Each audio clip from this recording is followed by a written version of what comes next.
Mas vamos lá, doutora Anaís, são 19 horas, 8 minutos, a senhora tem 20 minutos para a sua palestra. Quando faltar 3 minutos, vai aparecer uma mãozinha aí no meu quadradinho assim, ó. Às vezes a pessoa não vê a mãozinha, está tão empolgada, aí eu vou lá e dou um toquezinho, não se preocupe, tá certo? Tá certo. A senhora está com a palavra aí para falar sobre esse tema bastante relevante. Boa noite a todos, boa noite. Boa noite a todos. Gostaria mais uma vez de agradecer a doutor Emerson pela oportunidade e cumprimentar os demais colegas que vão palestrar hoje.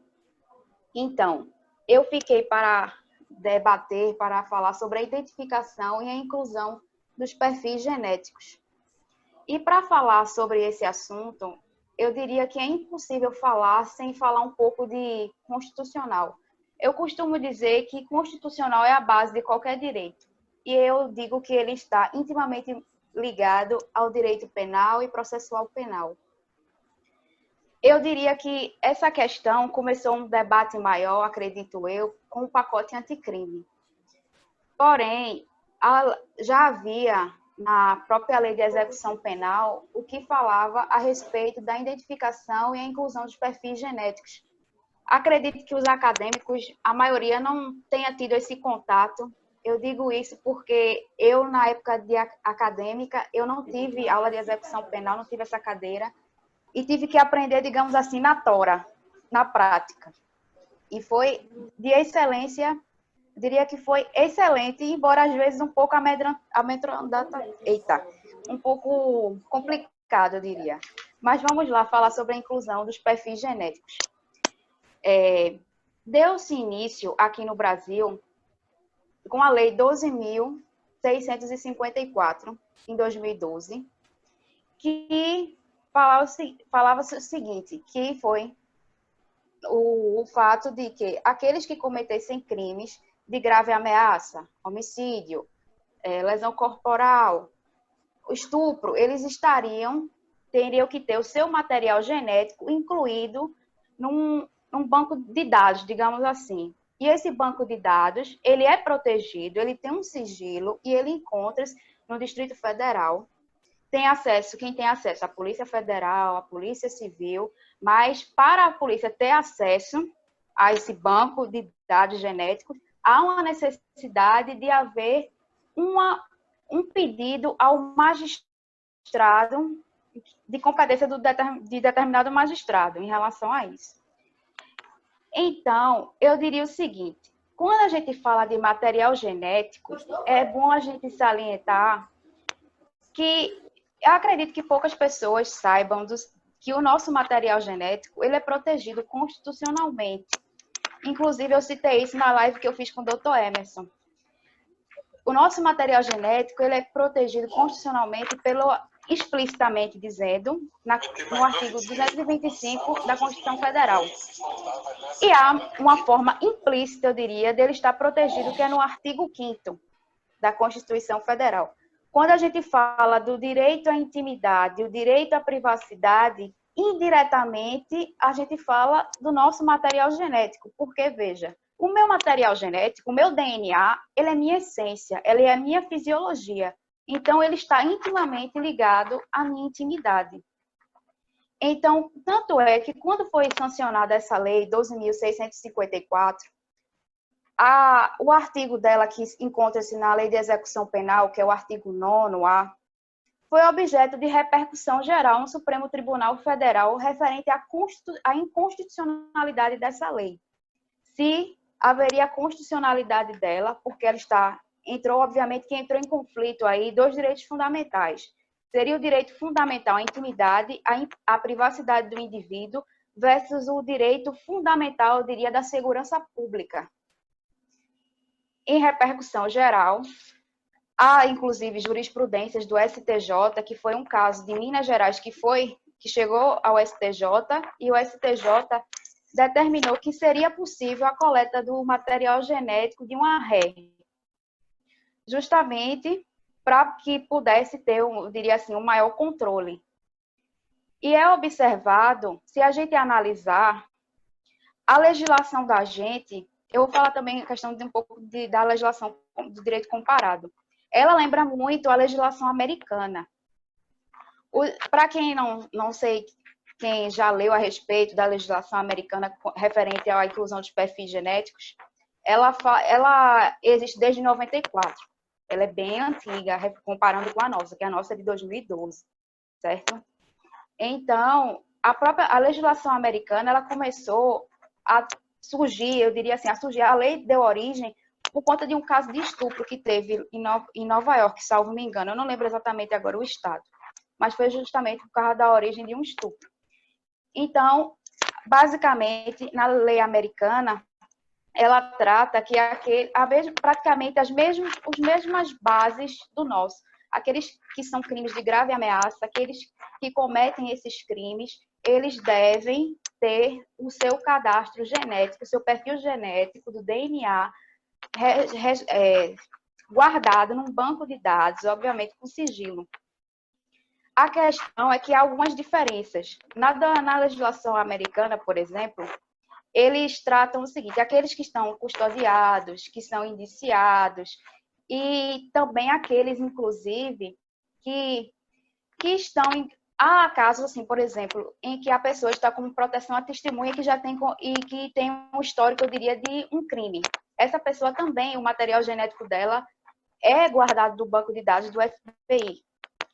Então, dá para notar que a legislação americana ela é mais ampla, mas ela, embora seja mais ampla, comparando com a nossa brasileira, eu diria que a lei deles, dos americanos, ela é mais explícita, ela tem um maior cuidado, uma maior cautela, até porque, pelo que eu entendo desse assunto, nós não temos uma legislação específica para tratar da inclusão dos perfis genéticos.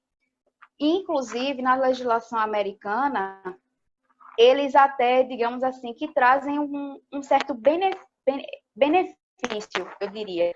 Porque, assim, por exemplo, eu sou uma americana, eu vou presa, e se eu permitir que meu material genético, DNA, seja guardado no banco de dados americano, eu vou ter um benefício mais para frente, vamos supor, em algum livramento condicional, como se fosse uma progressão de pena para eles.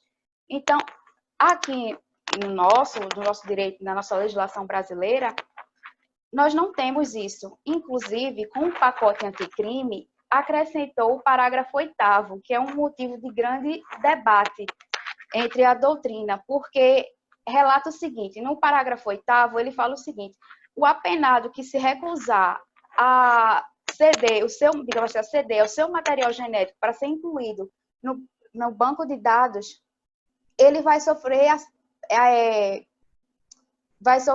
falta grave.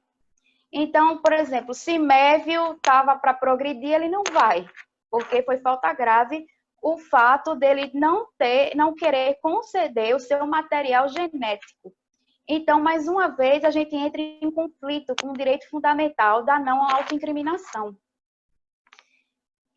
E nisso, eu diria que é uma questão delicada, é uma questão realmente de colisão de direitos fundamentais, e que a gente, quando analisa o caso concreto, como a gente fala, a gente tem que ver qual é o direito que deve prevalecer: é o direito individual à privacidade, à intimidade, ou é o direito à coletividade, que no caso seria o direito à segurança pública.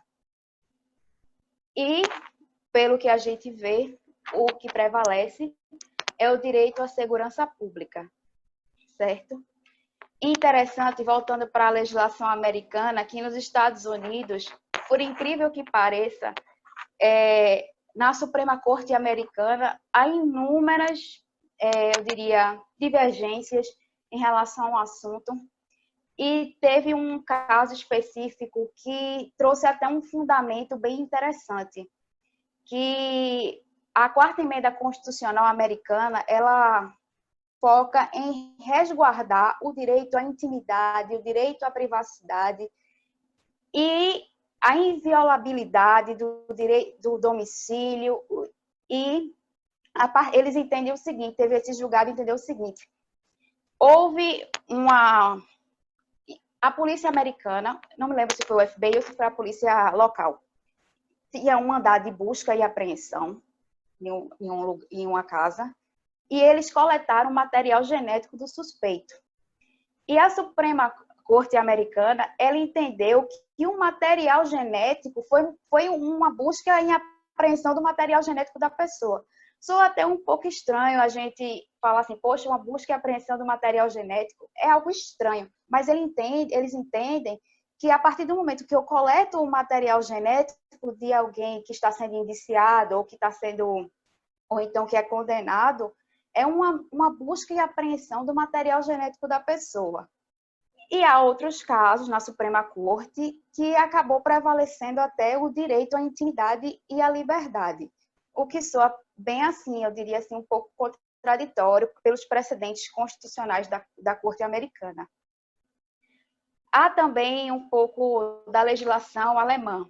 Quem me conhece sabe que eu adoro a legislação alemã, eu diria que talvez, pelo pouco que eu li, é uma das que eu diria que é uma das mais justas, talvez pelo momento histórico que viveu por conta do nazismo. E ela é bem fundamentada, ela é bem clara e também traz até bem parecido com o nosso na questão de o material genético a ser guardado da inclusão de perfis genéticos só seria no caso daqueles realmente de grave ameaça, comprovado, sem ter uma grande interferência, até mesmo, dependendo do caso, do próprio magistrado. É um pouco diferente da nossa, mas ela é bem sucinta. E na questão, voltando aqui no caso para a nossa legislação brasileira, eu diria que há uma falta era necessário ocorrer uma legislação mais específica para falar sobre essa questão de genética. Nossa lei é muito escassa. Doutor Emerson, mesmo na nossa live sobre lei de biossegurança, de biossegurança, que fala justamente do patrimônio genético, é uma lei totalmente escassa, omissa, várias lacunas. E o que eu costumo dizer bastante é que, no momento, a gente que é advogado, quando se dá a essa questão assim de inclusão genética, envolvendo assim o princípio da autoincriminação do nosso cliente, digamos assim, se fosse o caso, o que é que a gente faria? É uma questão complicada. O que é que a gente orientaria para o cliente, no caso dele se negar a dar o material genético e, ao mesmo tempo, vamos supor, ele já é condenado, iria sofrer uma falta grave e aí, como seria?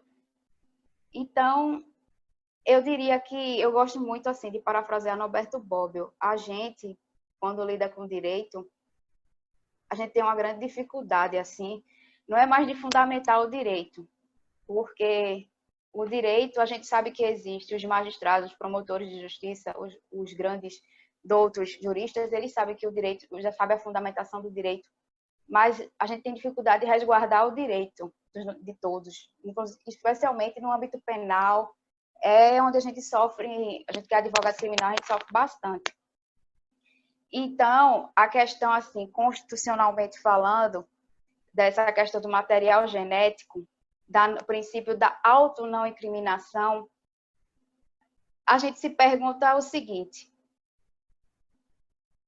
já é violado o princípio de inocência, de presunção de inocência, então, com esse acréscimo desse parágrafo 8º, vai ser violado agora o princípio da não autoincriminação.